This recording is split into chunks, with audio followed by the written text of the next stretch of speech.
दोस्तों इस वीडियो में हम बताएंगे दोस्तों पंचलाइट कहानी का उद्देश्य। इसके पहले वीडियो में बताए थे दोस्तों पंचलाइट कहानी का सारांश, और यह है उद्देश्य। दोनों अलग अलग चीज़ें दोस्तों। जो पहले बताए हैं वह सारांश था, और इस वीडियो में हम क्या बताएंगे, उद्देश्य। यह क्वेश्चन आपके बोर्ड एग्जाम के लिए बहुत महत्वपूर्ण होने वाला है दोस्तों। और यह भी क्वेश्चन आपके बोर्ड एग्जाम में कितने नंबर का पूछा जाता है, 5 नंबर का पूछा जाता है। और यह कहानी क्या है दोस्तों, इसको याद नहीं करना है। जो पंचलाइट कहानी का उद्देश्य है, इसको हम दोस्तों बहुत ही आसानी से समझा देंगे। इसको रटना नहीं है दोस्तों। केवल 2 चीज़ याद रखिएगा, पंचलाइट और गोधन। ये 2 चीज़ केवल आपको याद रखना है। बाकी सब दोस्तों हम आपको बहुत ही आसानी से समझा देंगे। केवल आप कहानी को सुनिए, सुन कर आपको याद हो जाएगा। कभी भी नहीं भूलेगा दोस्तों, जीवन भर कभी नहीं भूलेगा। क्योंकि दोस्तों यह बहुत ही अच्छा कहानी है, गाँव के लोगों का कहानी है दोस्तों। आप जब एक बार सुन लेंगे तो आपको पूरा याद हो जाएगा दोस्तों। और दोस्तों हम बोर्ड एग्जाम की पूरी तैयारी कराते हैं। अगर आप बोर्ड एग्जाम की पूरी तैयारी बिल्कुल फ्री में करना चाहते हैं तो इस वीडियो के अंत में वीडियो आएगा, वहां से आप बोर्ड एग्जाम की पूरी तैयारियाँ बिल्कुल फ्री में कर सकते हैं। यह क्वेश्चन दोस्तों आपके बोर्ड एग्जाम के लिए बहुत महत्वपूर्ण है। देखिए यह क्वेश्चन आपके बोर्ड एग्जाम में कितना बार पूछा गया है, 2014 में, 2015, 2016, 2017, 2018, 2019, 2020, 2022, 2023 और 2024 में पूछा गया है। यह क्वेश्चन आपके बोर्ड एग्जाम में हर साल पूछा जाता है दोस्तों। और दोस्तों जो यह कहानी है हम अपने हिसाब से बना कर लिखे हैं। यह कहानी जो होता है दोस्तों वो याद करने वाला चीज़ नहीं है, अपने मन से इसको बना कर लिखा जाता है। इसमें केवल 2 चीज़ आपको याद रखना है दोस्तों, पंचलाइट और गोधन। यह हम सबसे पहले कहानी बता दे रहे हैं, उसके बाद हम आपको बताएंगे इस कहानी का उद्देश्य क्या है, यानी इस कहानी से लेखक क्या उद्देश्य देना चाहते हैं, यानी क्या संदेश देना चाहते हैं, यह हम इस वीडियो में भी बताएंगे। तो सबसे पहले कहानी समझ लीजिए, इसका कहानी क्या है। देखिए एक गांव के लोग में क्या रहते हैं दोस्तों, बहुत अशिक्षित लोग रहते हैं। जो गांव के लोग हैं, एक गांव का कहानी है जहां पे बहुत अशिक्षित लोग रहते हैं। और वो लोग रामनवमी के मेले से क्या खरीदते हैं दोस्तों, पंचलाइट खरीदते हैं। पंचलाइट को पेट्रोमैक्स कहते हैं या गैस का लालटेन कहते हैं। गैस का लालटेन को ही पेट्रोमैक्स कहते हैं और उसी को पंचलाइट कहते हैं। पंचलाइट क्या है, जो गैस का लालटेन है उसी को पंचलाइट कहते हैं। तो एक गैस का लालटेन खरीदते हैं। गांव के लोग क्या करते हैं, रामनवमी के मेले में जाते हैं और क्या करते हैं, एक पंचलाइट यानी गैस का लालटेन खरीदते हैं। खरीद कर तो ला देते हैं, लेकिन वहाँ पे एक समस्या उत्पन्न हो जाती है कि जो यह पंचलाइट है यानी गैस का लालटेन है, इसको जलाएगा कौन। क्योंकि उस गांव में केवल अशिक्षित लोग रहते हैं और उस लालटेन को किसी को जलाने नहीं आता है। लेकिन वहीं पे एक व्यक्ति था गोधन, उसको गैस का लालटेन जलाने आता था। लेकिन इसमें एक कमी थी, जो गोधन था वह गांव के महिलाओं के प्रति अच्छा निगाह से नहीं देखता था, बहुत गंदी नज़र से देखता था। महिलाओं को देखकर गाना गाता था और महिलाओं को गलत नज़र से देखता था। इसलिए दोस्तों जो पंच के लोग थे वह गोधन को क्या किए थे, गांव से बाहर निकाल दिए थे, इसको गांव में रहने नहीं देते थे। लेकिन प्रॉब्लम ये था कि गांव में किसी को भी पंचलाइट को जलाने नहीं आता, यानी पेट्रोमैक्स को जलाने नहीं आता। और गोधन को जलाने आता है तो इसको गांव से बाहर कर दिए हैं लोग।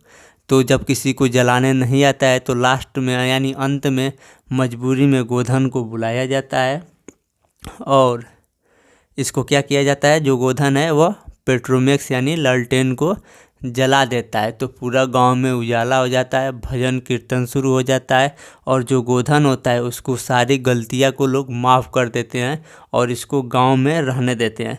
तो इस कहानी से यही उद्देश्य यानी संदेश लेखक देना चाहते हैं। क्या दोस्तों, जो यह कहानी है, इस कहानी के माध्यम से लेखक यह संदेश देना चाहते हैं कि गोधन के पास बड़ी से बड़ी गलतियाँ किया था, गांव के लोग बाहर निकाल दिए थे, लेकिन इसके जब अच्छाई था तो एक अच्छाई के वजह से इसको फिर से गांव में रहने दिए। यानी इसका मतलब यह होता है कि अगर आपके पास नॉलेज है इस कहानी के हिसाब से तो आप थोड़ा बहुत गलती करेंगे तभी भी आपको गांव में लोग रहने देंगे। अब देखिए इसी को हम लिखे हैं, यानी बोर्ड एग्जाम में कैसे लिखा जाएगा। देखिए यहाँ पे देखिए, पंचलाइट बिहार के ग्रामीण परिवेश की कहानी है। क्या दोस्तों, जो पंचलाइट है वह बिहार के क्या है, ग्रामीण परिवेश की कहानी है। फरीश्वरनाथ रेणु जी द्वारा स्वयं ग्रामीण परिवेश से संबंधित है। क्या दोस्तों, जो फरीश्वरनाथ रेणु जी है वह क्या है, स्वयं ग्रामीण परिवेश से संबंधित है।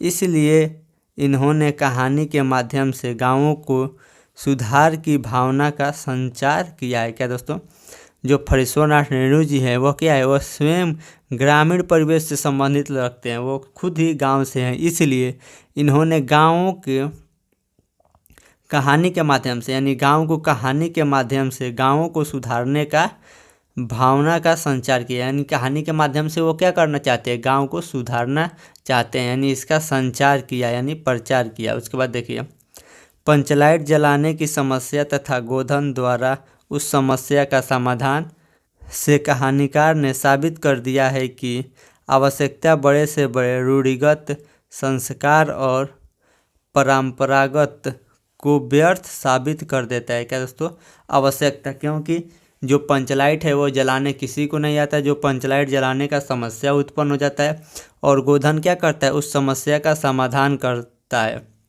इसके माध्यम से कहानीकार ने यह साबित कर दिया है कि आवश्यकता, यहाँ पे क्या हुई, गोधन की आवश्यकता पड़ी, तो आवश्यकता बड़े से बड़े रूढ़िगत संस्कार और परंपरागत को भी व्यर्थ साबित कर देता है।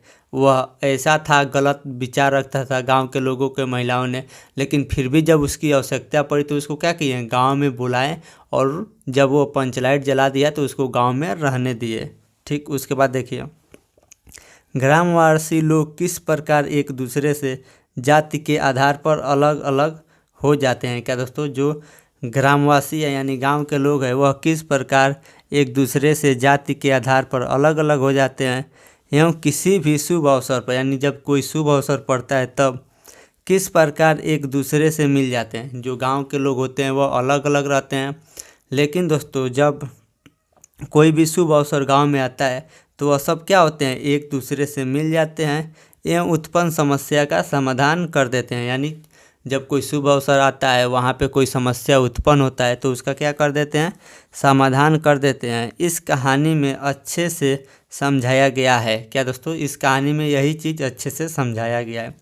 आगे दोस्तों, इस कहानी का मुख्य उद्देश्य पंचलाइट के माध्यम से, क्या दोस्तों, इस कहानी का मुख्य उद्देश्य क्या है कि पंचलाइट के माध्यम से ग्रामीण लोगों में एकता की भावना को प्रदर्शित करता है। क्या दोस्तों, इस जो कहानी का मुख्य उद्देश्य है वह क्या करता है कि ग्रामीण लोगों में एकता की भावना को प्रदर्शित करता है। कहानी के शीर्षक में ही पूरा कहानी का भाव स्पष्ट हो जाता है। क्या दोस्तों, जो इस कहानी का शीर्षक है उसी में क्या हो जाता है, इस कहानी का पूरा भाव स्पष्ट हो जाता है। तो यहाँ पे दोस्तों यह पंचलाइट कहानी का उद्देश्य समाप्त हो गया। आगे का बोर्ड एग्जाम की तैयारी करने के लिए जो आपके स्क्रीन पर वीडियो आ रहा है उस वीडियो को ज़रूर देखें।